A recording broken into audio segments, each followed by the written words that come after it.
Afinal, o Estado brasileiro, delineado na Constituição brasileira, pós-68, não é?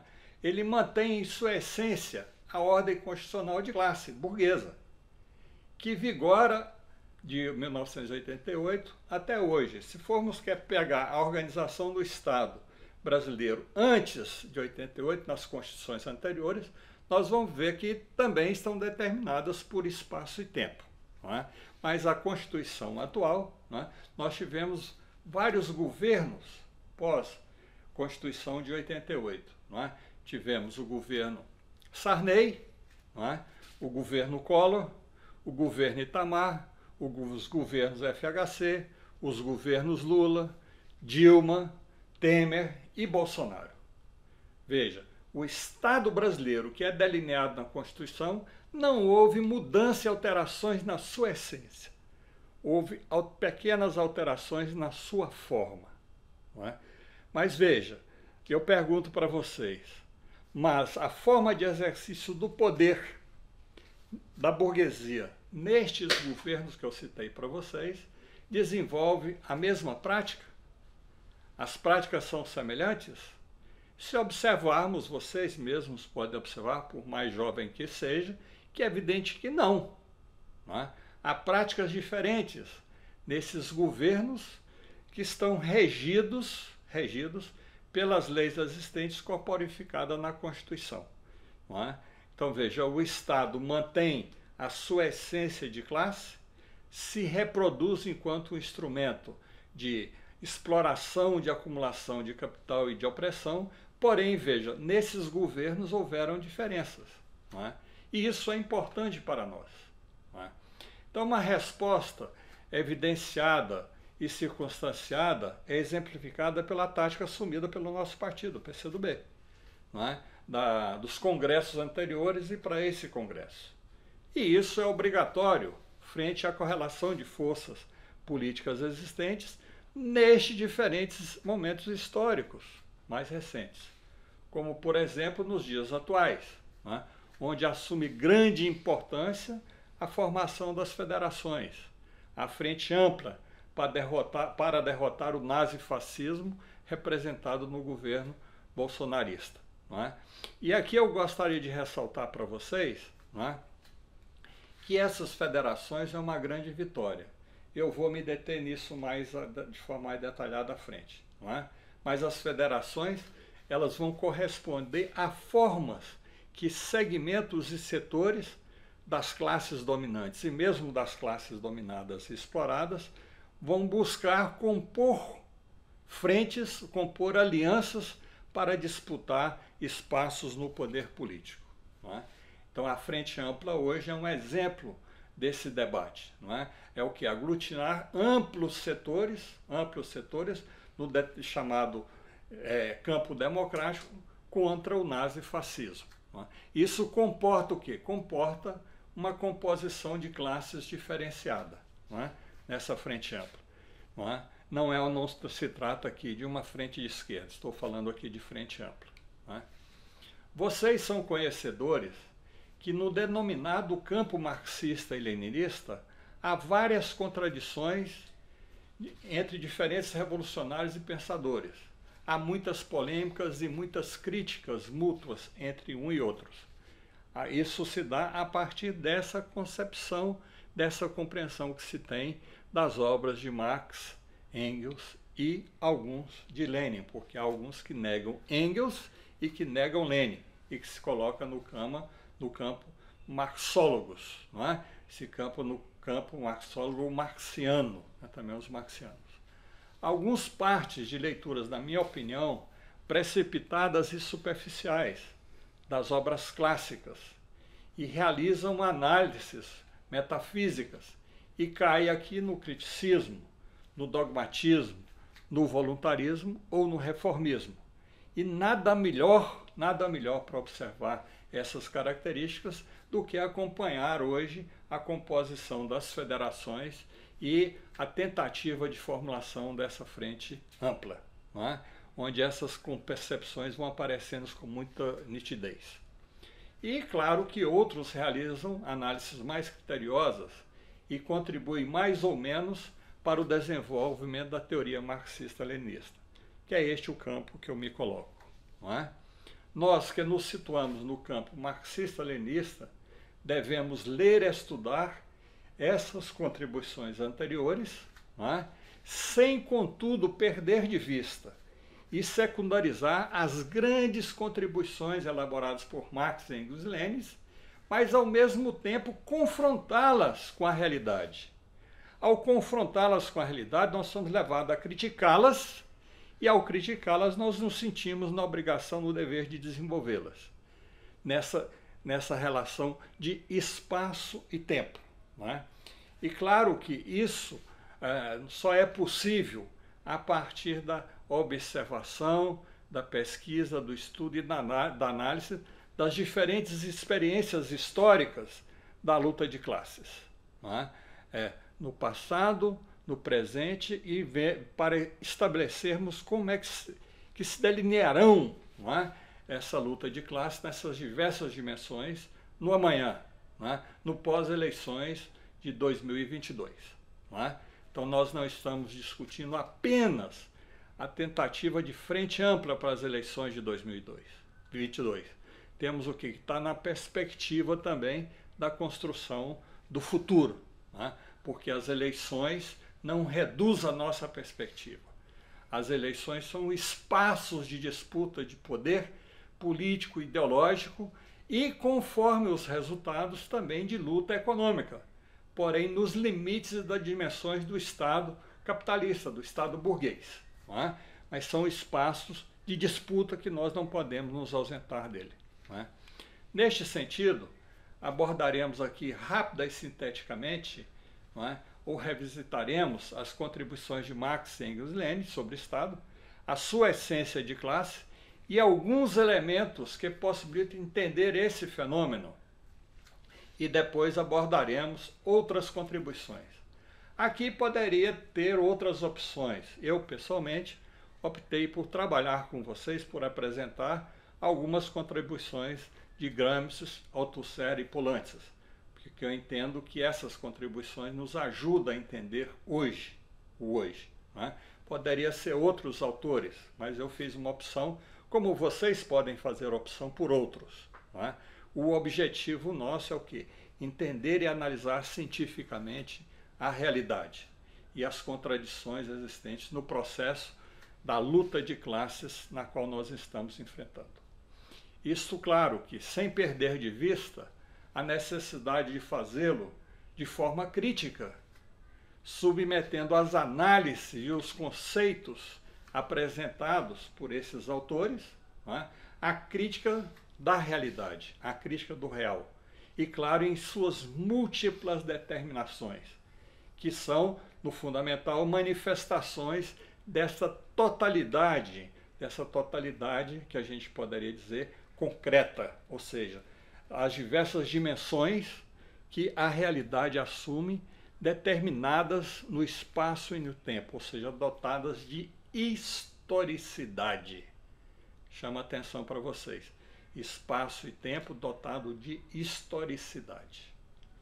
Em A Ideologia Alemã, Marx e Engels apresentam com clareza a problemática do Estado e das classes sociais, ao afirmar: todas as lutas no interior do Estado são apenas a forma ilusória nas quais se desenvolvem as lutas reais entre diferentes classes. Veja, Ideologia Alemã, 1846, que é uma obra que ficou desconhecida, só foi publicada em 1939, não é? Mas ela é uma obra de ruptura com os pensamentos existentes naquele momento, com a influência hegeliana. Não é? Então veja, o que eles dizem? Que todas as lutas no interior, chama atenção para vocês, as lutas no interior do Estado são apenas formas ilusórias nas quais se desenvolveriam as lutas reais entre as classes. O Estado não é nada mais do que a forma de organização que os burgueses necessariamente adotam para garantir sua propriedade e seus interesses.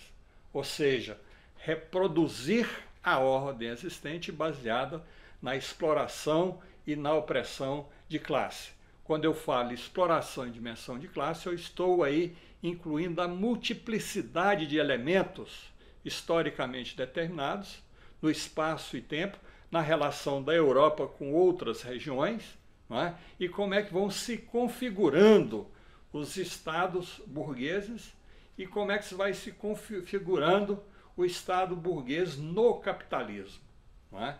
Então é preciso nós estarmos atentos a esse processo histórico, porque a burguesia, ao assumir o poder em aliança com a nobreza, ela não é democrática, ela é antidemocrática, não é?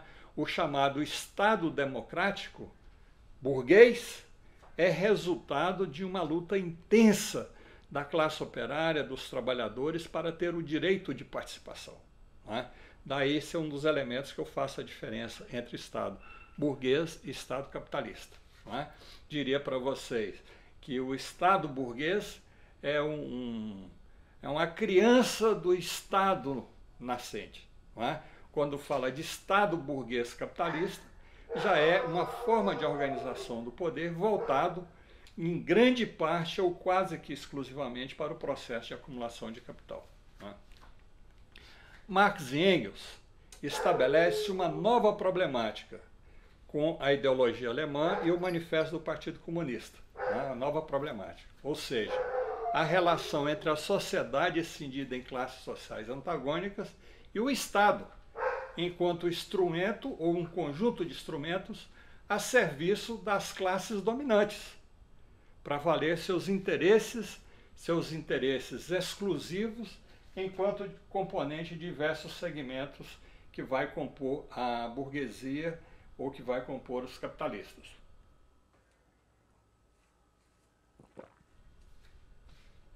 Marx e Engels, no Manifesto do Partido Comunista, tratam de forma explícita a ideia e a inter-relação entre Estado e classes sociais, ao defini-lo como um comitê de gerir negócios comuns de toda a burguesia.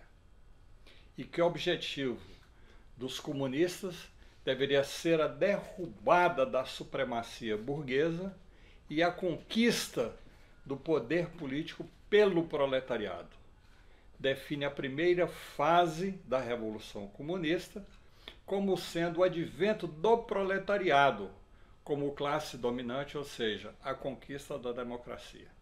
Queria chamar a atenção de vocês que essa obra, a ideologia alemã, e principalmente, que ela não é publicada, e principalmente o Manifesto do Partido Comunista, Marx e Engels revolucionam o pensamento filosófico, o pensamento político, teórico até aquele momento, não é? Eu já falei para vocês, reafirmei aqui, que Hegel é um dos expoentes de elaboração teórica do Estado burguês. E justamente Marx e Engels, que são adeptos inicialmente seguidores de Hegel, não é? Eles promovem essa ruptura. Então, do ponto de vista da história filosófica, econômica, política, teórica, ideológica, não é? O Manifesto do Partido Comunista é uma obra de grande importância. É uma obra não só de caráter político, é uma obra de ruptura filosófica com o pensamento existente até aquele momento, não é?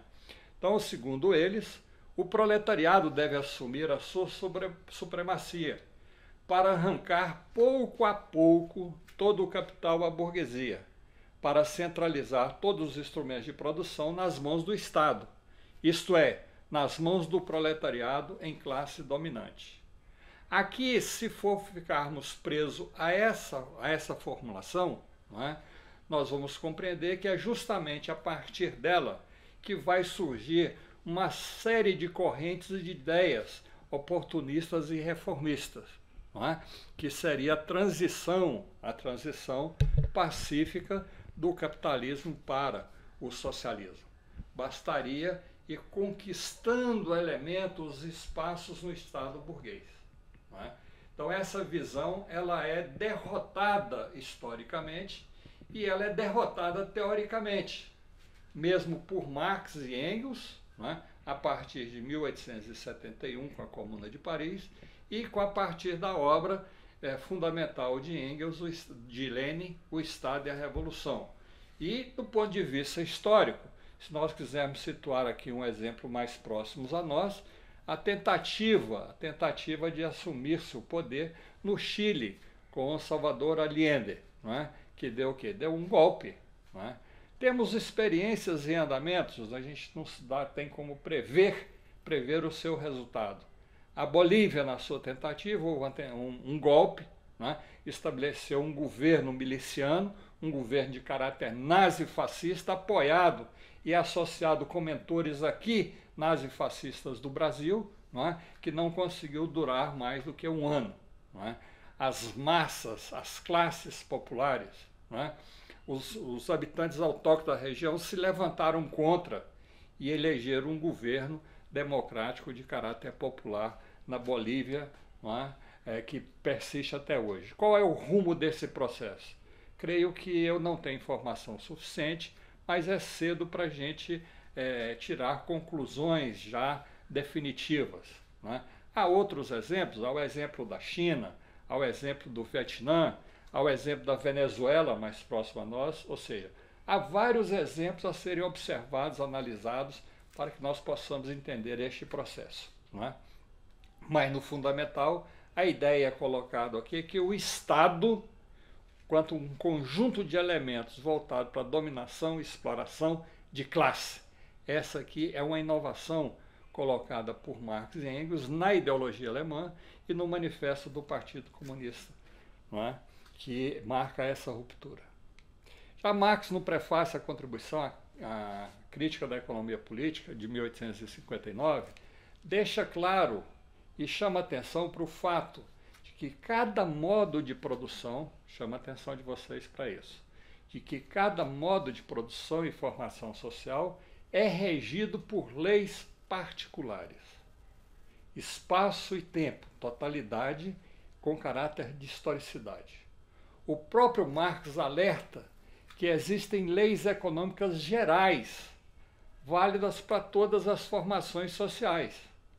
Elas devem ser sempre levadas em consideração, mas elas por si só não explicam nenhum sistema econômico determinado. Elas são instrumentos de análise da realidade objetiva, da realidade concreta. E aí Marx continua: cuidado com as leis gerais. Cuidado com as leis gerais.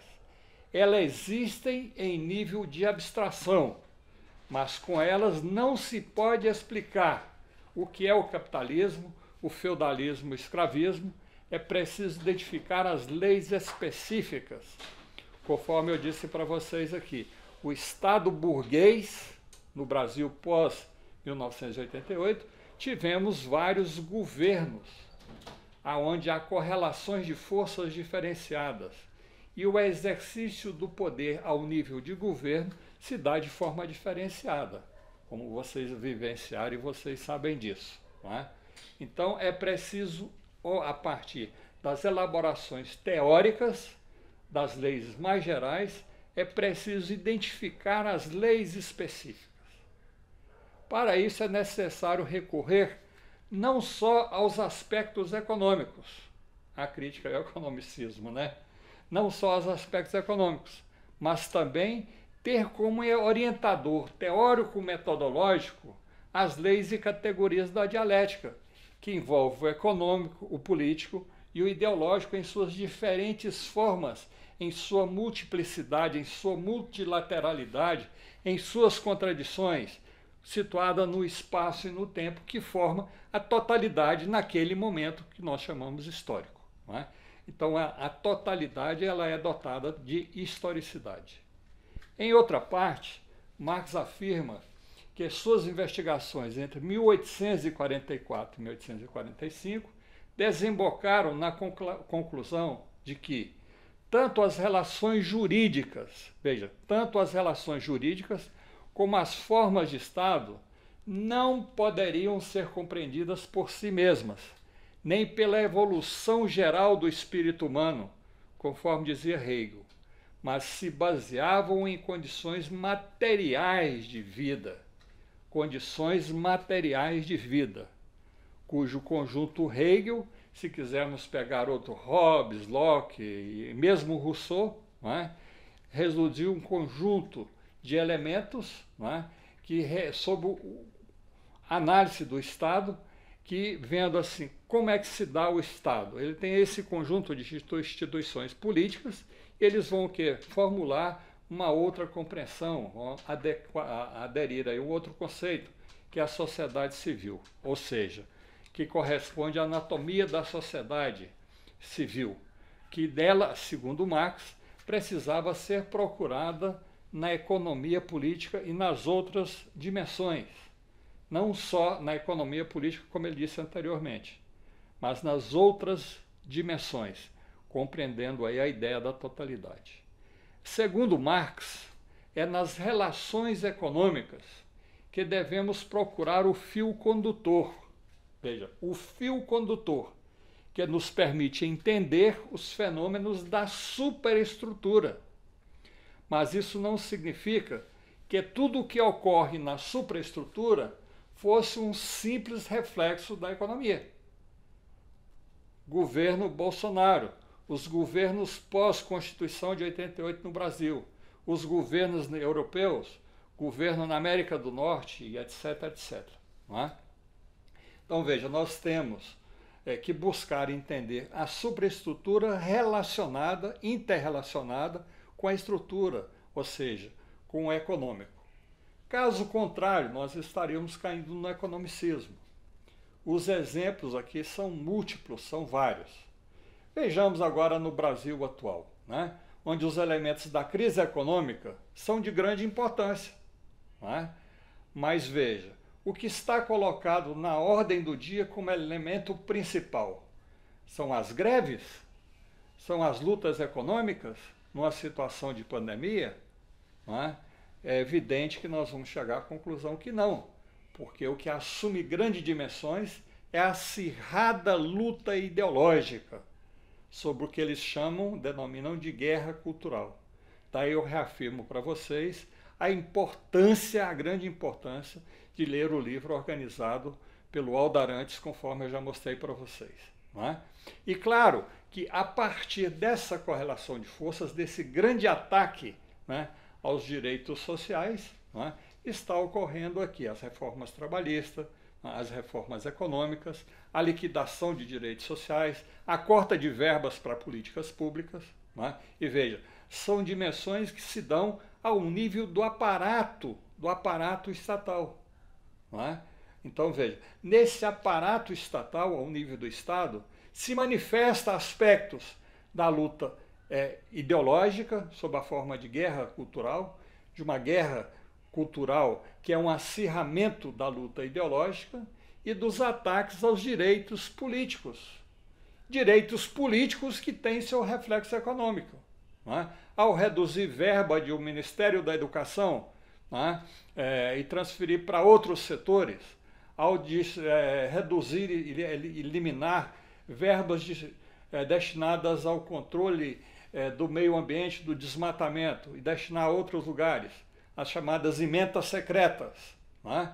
Que se dá o quê? Ao nível do econômico político, não é? Que está inserido nessa guerra ideológica que nós atravessamos. Então, vocês me permitem reafirmar mais uma vez. Não podemos analisar a realidade apenas em uma dimensão, apenas em um aspecto. Nós temos que procurar entender a sua multilateralidade, as suas multiplicidades dos fenômenos, as contradições inerentes que se manifestam em cada instância dos conjuntos de aparelhos que compõem o Estado. Não é? E veja, por exemplo, o que é a composição do Estado burguês moderno, aqui no caso do Brasil, numa república? Não é? São os três poderes, executivo, legislativo e judiciário. Não é? E veja a crise profunda que se manifesta no nosso cotidiano através dessas dimensões que eu coloquei anteriormente, e agravado pela contradição entre o executivo e o judiciário, que é uma crise que se dá no bojo do Estado. não é? E claro que ao ter essa crise no bojo do Estado, com essas diversas dimensões, nós não podemos analisá-la apenas nas suas particularidades. Nós temos que analisá-las na sua multilateralidade, na sua multiplicidade, para entender qual a tática política correta neste momento, para formar as federações, para formar a Frente Ampla, para derrotar o nazifascismo. Não é? E neste momento, não está colocado ir às ruas, pegarem armas, e sim o debate e a inserção no processo político eleitoral. Não é? Mesmo porque, se nós formos por um embate armado nas ruas, nós seremos dizimados pelas milícias bolsonaristas que estão armadas. Só vocês verem as últimas notícias com relação ao grande volume de armas e munições. Não é?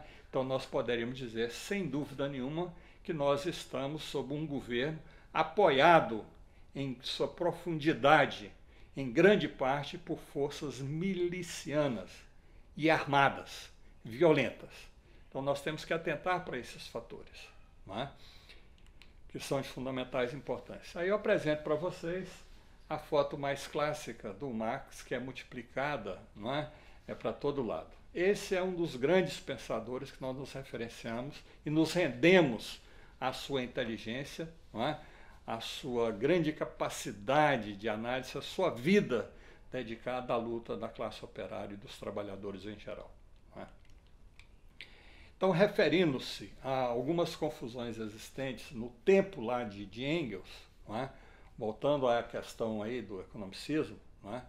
Engels diz: se os mais jovens insistem mais do que devem sobre o aspecto econômico, a culpa temos Marx e eu.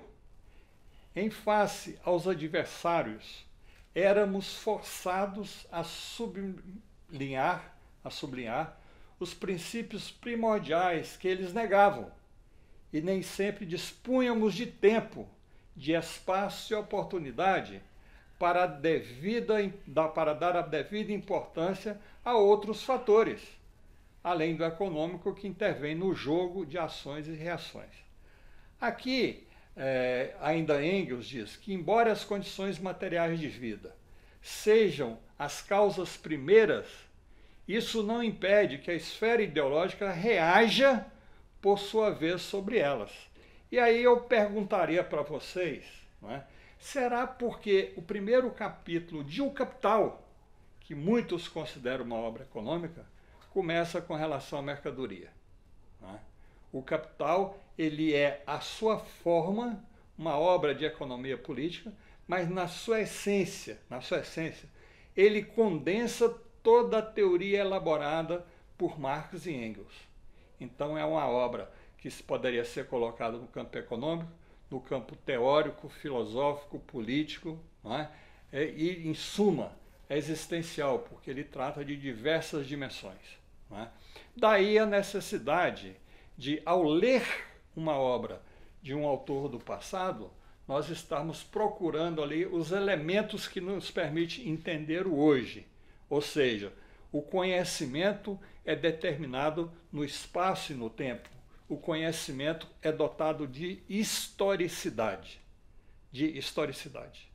É justamente essa questão da conjuntura que vai nos determinar a forma de pensar e de vermos como é que ocorre a luta revolucionária naquele momento. Como é que nós defendemos da melhor forma possível a destruição dessa sociedade de classes e marcharmos rumo à construção de uma sociedade sem classes. Não é?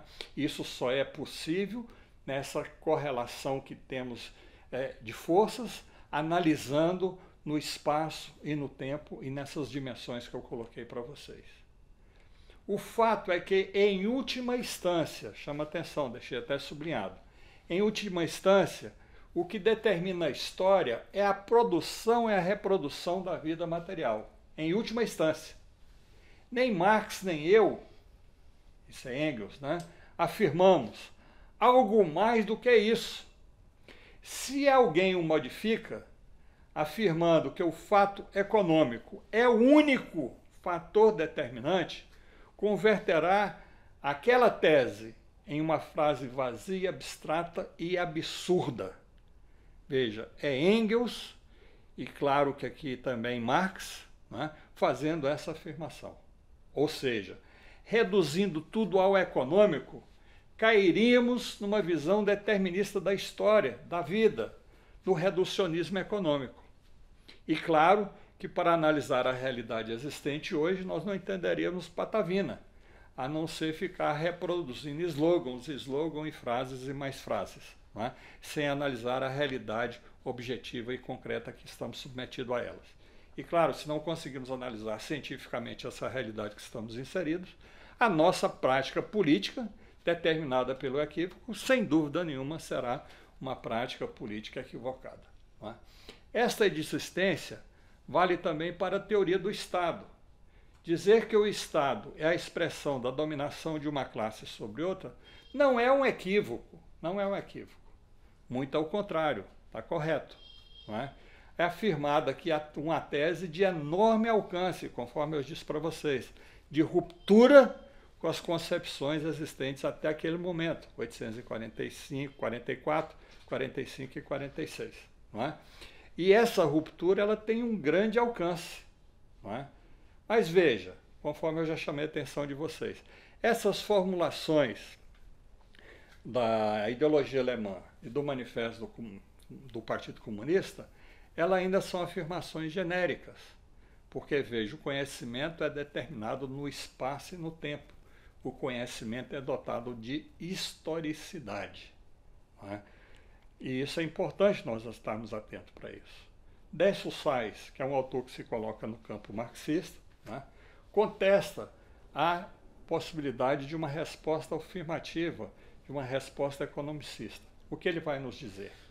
Tal conceito, sem dúvida, é extremamente simples e muitos cientistas sociais e militantes sociais objetivam que a finalidade das atividades envolvidas pelos estados concretos, não pode ser comprimida, não pode ser restrita sobre o rótulo da função de amortecer o conflito de classes. A essa objeção, devemos responder em primeiro lugar que um conceito não pode ser uma cópia exaustiva de qualquer fenômeno. Não pode ser uma cópia exaustiva de qualquer fenômeno. Ele consiste tão somente na enunciação, em termos científicos, dos seus aspectos essenciais, invariantes. Mas veja, situados no espaço e no tempo. Não podemos perder de vista que a realidade é multifacética, é multilateral, contraditória, e a totalidade é dotada de historicidade. Só a partir dessas referências nós podemos pretender uma observação, uma análise e a produção de uma compreensão científica sobre a realidade e, consequentemente, atuar revolucionariamente.